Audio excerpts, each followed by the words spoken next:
3월 15일 금요일자 노준현 목사의 날마다 성경 마가복음 11장 27절로 12장 12절 말씀. 그들이 다시 예루살렘에 들어가니라. 예수께서 성전에서 거니실 때 대제사장들과 서기관들과 장로들이 나와 이르되 무슨 권위로 이런 일을 하느냐? 누가 이런 일 할 권위를 주었느냐? 예수께서 이르시되 나도 한 말을 너희에게 물으리니 대답하라. 그리하면 나도 무슨 권위로 이런 일을 하는지 이르리라. 요한의 세례가 하늘로부터냐 사람으로부터냐? 내게 대답하라. 그들이 서로 의논하여 이르되 만일 하늘로부터라 하면 어찌하여 그를 믿지 아니하였느냐 할 것이니 그러면 사람으로부터라 할까 하였으나 모든 사람이 요한을 참 선지자로 여김으로 그들이 백성을 두려워하는지라. 이에 예수께 대답하여 이르되 우리가 알지 못하노라 하니 예수께서 이르시되 나도 무슨 권위로 이런 일을 하는지 너희에게 이르지 아니하리라 하시니라. 예수께서 비유로 그들에게 말씀하시되 한 사람이 포도원을 만들어 산 울타리로 두르고 즙 짜는 틀을 만들고 망대를 지어서 농부들에게 세로 주고 타국에 갔더니 때가 이르매 농부들에게 포도원 소출 얼마를 받으려고 한 종을 보내니 그들이 종을 잡아 심히 때리고 거저 보내었거늘 다시 다른 종을 보내니 그의 머리에 상처를 내고 능욕하였거늘 또 다른 종을 보내니 그들이 그를 죽이고 또 그 외 많은 종들도 더러는 때리고 더러는 죽인지라. 이제 한 사람이 남았으니 곧 그가 사랑하는 아들이라. 최후로 이를 보내며 이르되 내 아들은 존대하리라 하였더니 그 농부들이 서로 말하되 이는 상속자니 다 죽이자. 자 죽이자. 그러면 그 유산이 우리 것이 되리라 하고 이에 잡아 죽여 포도원 밖에 내던졌느니라. 포도원 주인이 어떻게 하겠느냐? 와서 그 농부들을 진멸하고 포도원을 다른 사람들에게 주리라.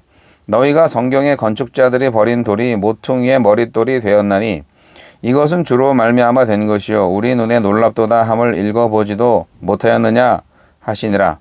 그들이 예수의 이 비유가 자기들을 가리켜 말씀하신 줄 알고 잡고자 하되 무리를 두려워하여 예수를 두고 가니라.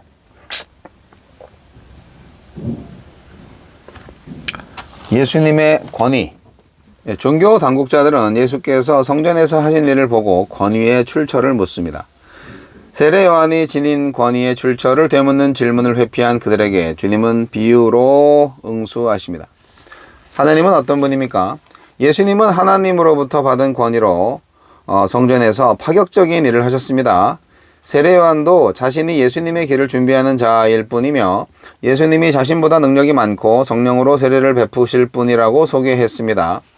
종교 당국자들도 이런 사실을 알고 있습니다. 그들은 알지 못한 것이 아니라 믿지 않은 것입니다. 이것을 받아들임으로 장차 얻을 수 있는 것보다 당장 잃을 수 있는 것을 더 먼저 생각하기 때문입니다. 당장 내게 유익이 되는 예수만 찾는다면 영원히 유익이 되실 예수를 잃어버릴 수도 있습니다. 하나님은 역사상 많은 종을 보내어 백성의 회개와 순종을 요구하셨지만 한결같이 거절당하셨습니다. 이제 사랑하는 아들까지 보내서 백성에게 기회를 주셨습니다. 이마저도 거절한 이들은 진멸하시겠지만 그들에게 버림받은 아들은 존귀하게 회복시키실 것입니다. 그렇게 우리도 그 아들의 삶을 따라 십자가의 길을 가다가 나중 되면 아들처럼 먼저 된 자로 영광되게 하실 것입니다. 우리에게 주시는 교훈은 무엇입니까?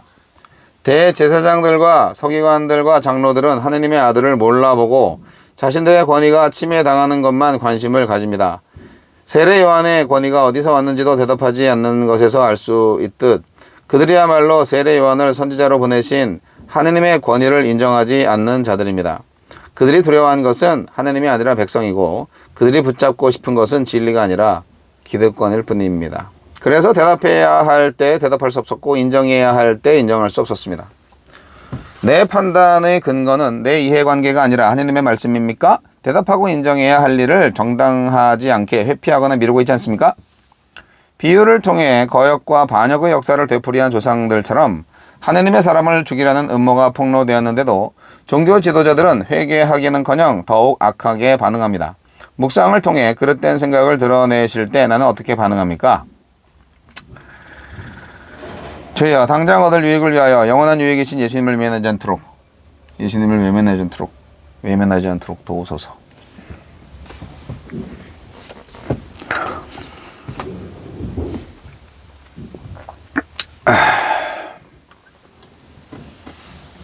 성전에서 상을 엎으시고 막 난동을 피우신 예수님에 대해서 그래도 꽤 고상하게 다가오는 것 같지 않습니까? 근데 이제 예수님이 굉장히 인기가 많았거든요.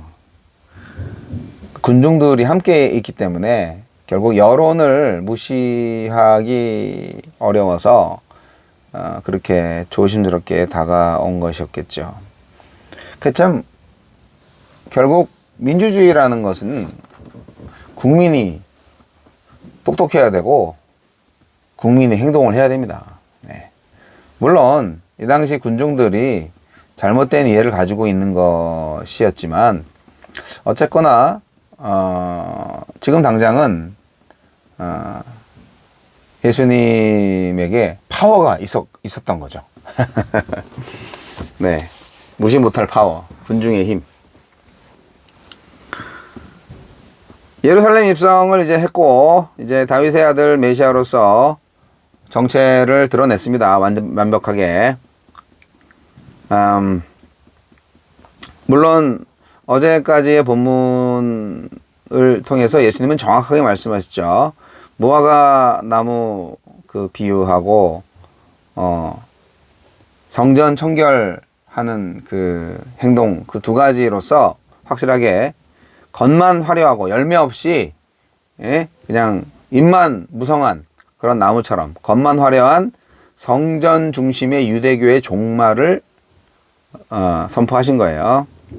자, 그러면 그것을 선포할 수 있는 권위가 도대체 어디서 온 것이냐? 우리는 알고 있죠. 성경을 전체를 보고 있으니까. 당연히 하늘로부터 온 권위죠. 그런데 그들은 믿지 않았습니다. 종교 지도자들은 자신들의 권위가 신적 기원을 갖는다고 믿는 사람들인데, 그런데 우리 말고 너는 누구로부터 어떤 권위로 이런 일을 하느냐? 도대체 너 뭐야? 네가 누군데? 네가 뭔데 왜 이런 난동을 피우고 이러는 거야? 이제 그렇게 얘기하는 거죠. 자기들이 부여한 권위가 아니기 때문에 결국 예수를 어떻게 보면 이제 반역자로 범죄자로 지금 취급을 하는 겁니다. 예수님은 포도원 비유를 통해서 그들의 마음을 흔들어 놓습니다. 마태복음에도 이 이야기가 나와 있어요. 마태복음에는 이제 그 두 아들 비유도 같이 곁들여서 나와 있습니다. 큰 아들이 유대인이고 작은 아들이 사실은 이방인으로 우리가 해석을 할 수 있잖아요. 그런 것처럼 지금 포도원 농부의 비유 같은 경우에는 아주 적나라하죠. 예, 아주 피바람 나는 이야기죠. 바리새인들, 종교 권력자들, 제사장, 서기관 이런 사람들 성전을 중심으로 해서 이권을 챙겼던 사람들입니다. 그런데 지금 예수님이 성전을 비판하고 있으니까 강도의 소굴이다 이렇게 얘기하고 있으니까 직격탄을 맞은 거죠. 그래서 너 누구의 권위로 이러는 거야? 그렇게 얘기를 했더니 예수님이 딴 얘기를 해요. 예. 성전의 제사가 아니라 세례를 통해서 용서받을 수 있다. 그렇게 사역을 했던 세례 요한의 이야기를 끄집어 들어옵니다. 세례 요한의 권세를 누가 줬냐? 예, 그렇게 이제 되묻는 거죠. 세례 요한의 권세를 하늘의 권세로 인정한다면 성전 제사 없이 요한이 죄사함을 줄 수 있다고 하는 그런 거가 인정되는 건데, 만약에 그게 인정된다면 예수님의 권세도 하늘 권세로 인정받을 수 있는 거니까요. 예수님의 권세는 하늘 권세를 받은 세례 요한이 인정한 권세였거든요. 그러니까 세례 요한을 인정하면 예수의 권세도 인정할 수 있다는 건데, 글쎄 좀 억지 주장이라고 볼 수도 있어요. 인간적으로 볼 때는. 종교 권력자들은 대답을 회피합니다. 세례 요한의 권세가 하늘로부터인지 혹은 사람으로부터인지 알 수가 없거든요. 예. 선지자는 맞는데, 그죠? 예. 근데 선지자는 맞는데, 참, 어떤 대답을 하더라도 자기들한테 유리하지 않기 때문입니다. 그래서 사실 그들은 옳고 그르고 이거 관심 없어요. 그 사람들은 우리한테 이득이 되냐 아니면은 불리하냐 이것만 따지는 거죠. 오늘날 많은 사람들의 선택이 이 종교 기득권자들의 선택과 비슷합니다. 진리를 위해서 여러분 신앙 양심과 진리를 버릴 수 있는 사람들이 바로 이 성전 중심의 기득권자들이에요. 우리도 그런 사람들 입장에 서 있는 건 아닌가 생각을 해야 됩니다. 예수님이 이제 비유를 말씀하셨죠. 농부들은 주인이 보낸 종들을 박대하고요. 연거푸 거절해서 주인의 인내를 시험하죠. 결국 예수님이 온 것처럼 이제 아들을 보내셨어요. 그런데 이제 아들마저 죽여버리죠. 이게 참 하나님도요 인내에 한계가 있어요. 언제까지나 기다리고 봐주는 거 아니에요. 그건 정의가 아니거든요. 하나님은 정의의 하나님이시잖아요. 한없이 봐주고 잘해주면요 권리라고 생각을 하고 착각을 하시는 분들 많이 있잖아요. 그렇죠? 값없이 주신 은혜를 값싸게 만드는 재주가 있어요. 어떤 사람들은. 포도원 주인이신 하나님의 마지막 사랑의 표현은 아들을 보내는 것이었는데 그건 결국 자기 분신을 보내는 거잖아요. 하나님이 계속 몇 세대를 거쳐서 선지자들을 보냈는데 박대하고 다 죽여버리고, 그래서 이제 아들까지 보냈는데 아들까지 죽여버리고, 아이고야 이게 참, 결국 아들을 죽인 것은 하나님을 죽인 것과 같습니다. 어떡하겠어요? 이제 심판이죠. 그들은 이제 스스로 자신들이 하나님과 상관없는 존재들, 하나님을 지우는 존재들, 생명 주신 하나님 없이도 생명을 유지할 수 있다고 착각하는 어리석은 존재임을 스스로 인정한 겁니다.